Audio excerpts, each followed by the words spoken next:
Michigan Wolverines, here we are, right here. Y'all know the story from last year, 13-1, 9-0, lost, in the playoffs, good run. 9th year for Harbaugh right here.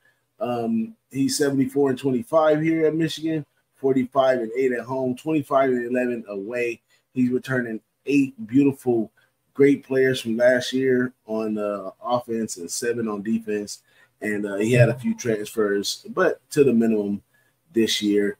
I'm kind of impressed at this point. I mean, it's been a long day coming for Michigan to get back up in the seat right here in the Big Ten. So I'm proud of Harbaugh to where he's gotten right now. But, one bad season could lose it all over here in the Big Ten as they elevate where they're going.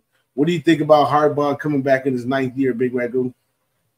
Well, I think he's finally turned the corner. They were starting to get a little impatient with him. The last 2 years, they're the Big Ten champs, right? So, and the key game, of course, is always beat Ohio State, right? So they've done that the last 2 years.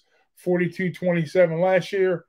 42-27 and 21 and 45-23. So 2 similar scores, 2 similar game plans. It looks like, but I think he gets more of the same this year. He's got. J.J. McCarthy's coming back. He had a good season last year, 22 touchdowns, 5 ANTs, and they get senior running back Blake Corum back. He's a Heisman-type candidate. He's got solid numbers, just a little south of 6 yards per carry, 18 touchdowns, solid all the way around on the offense. And, these guys are scoring almost 40 points a game. So they got the offense rolling. And, Big Ten, we talk about Big Ten defenses early in the season. Those of you who've followed us and seen us on shows, we always know that the Big Ten represents like 5 out of the top 10 defenses early on. Mid-season, a lot of those numbers get skewed because of the cupcake games.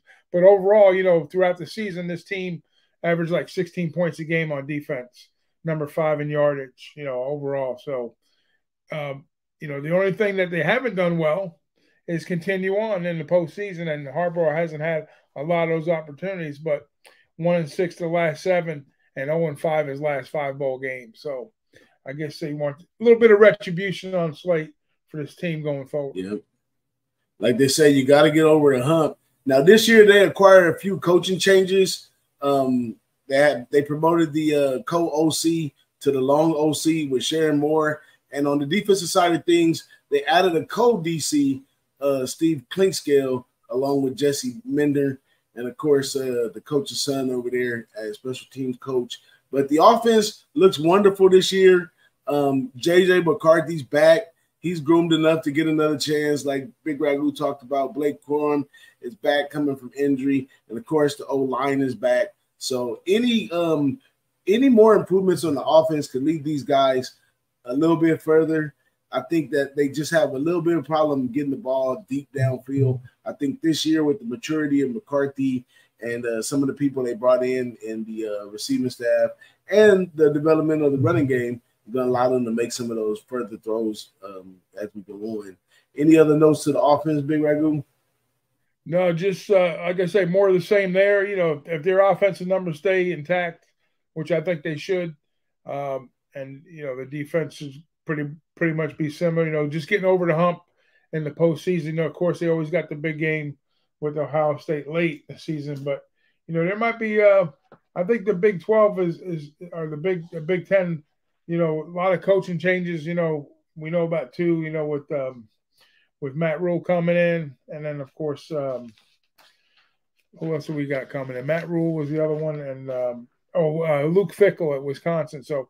It's starting to get crowded at the top. Some big name coaches are coming, to the Big Ten, and that's just all part of the realignment process. So, I think things are good, but things have been moving forward for Michigan for a little bit now. So I think they stay on track. Yeah.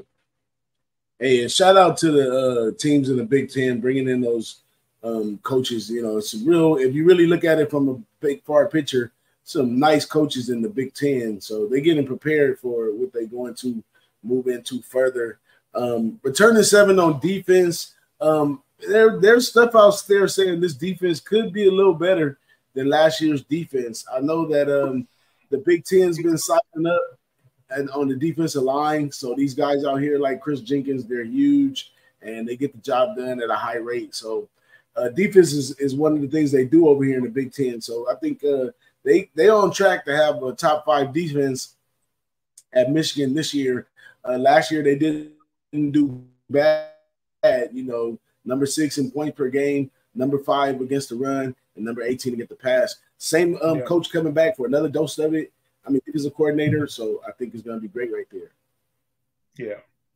And let's roll into the final synopsis right here. Considering the schedule, I only see 2 real potential spots that could be tough for him, and that's going to be in the Michigan State game and the Penn State at Michigan State, at Penn State, and the last game at Ohio State. So 10-5 is kind of high. I wouldn't suggest taking a season total so high, but if I had to do it, I guess I'm gonna have to saddle up and take the over 10.5. Yeah. What about you, Big Ragu? Yeah, I see him winning like 11 games. There's a possibility they can win 10, you know, but that's right at the number, you know, that's right at the peak of the top, you know. They could slip under, or they can go right over it, you know, or they can go 12-0, you know what I mean? But yeah, 10.5 is probably a fair number for them.